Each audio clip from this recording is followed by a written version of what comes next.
Yahobu, Bapak Ibu Pendeta, Sinenge, Majelis dan warga Gereja Amin, ini adalah channel YouTube Sinode Gereja Amin. Karena itu, bagi yang mencintai Gereja Amin, tontonlah, subscribe, like, dan bagikan. Gereja Amin yang tangguh, mandiri, dan peduli. Tuhan Yesus memberkati.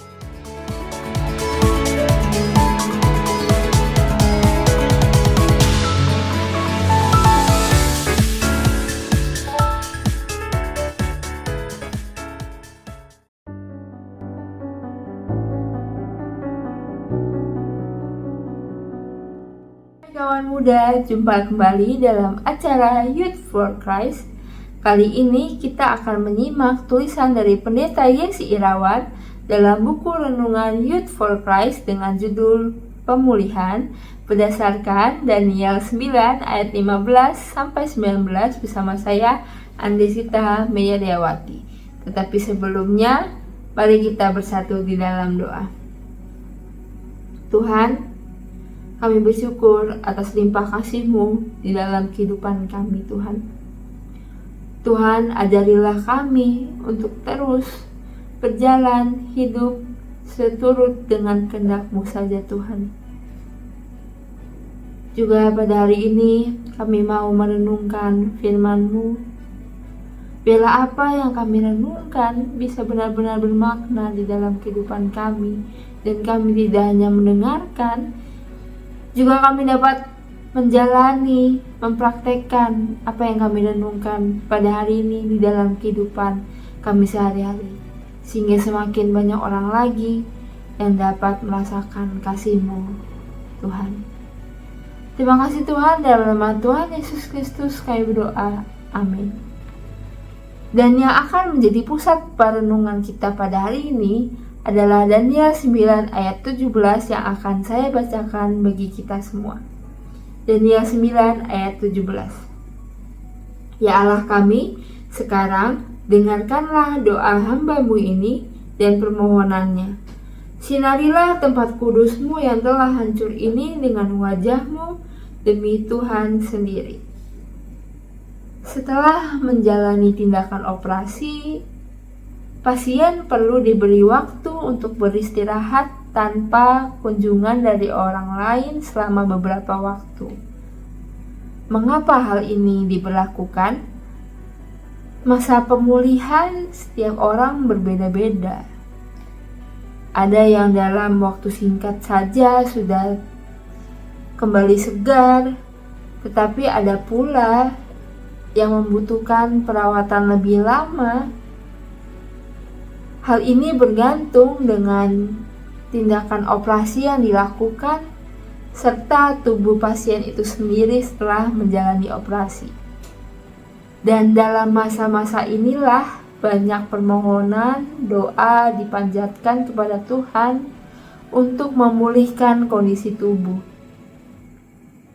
Pemulihan ini juga menjadi dambaan umat Israel dalam kisah di kitab Daniel.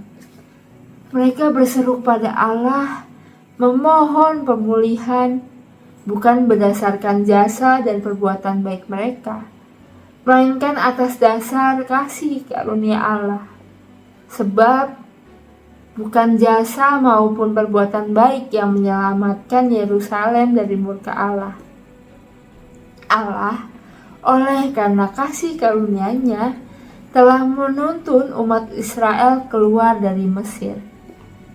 Dengan demikian, kasih karunia Allah inilah yang kembali didambakan oleh umat Israel untuk memperoleh pemulihan serta setelah mengalami penghukuman dari Tuhan. Pemulihan dari Allah dapat menghadirkan hal-hal yang melampaui akal manusia.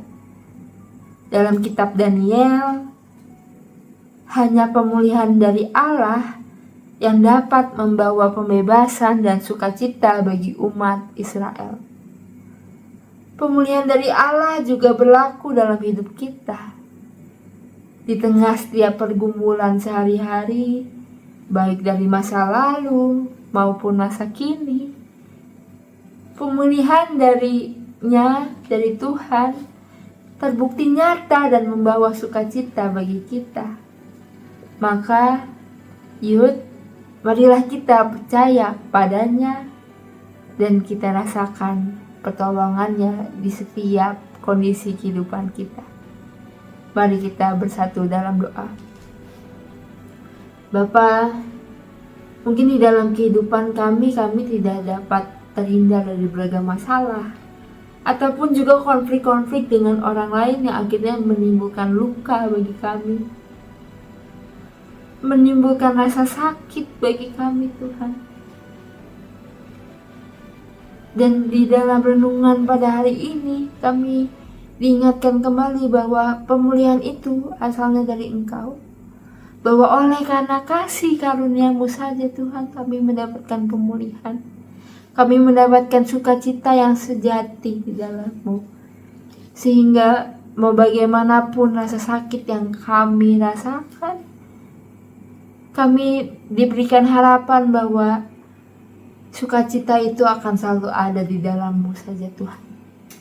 Tuhan, biarlah kami terus belajar untuk terus percaya di dalam nama-Mu saja Tuhan.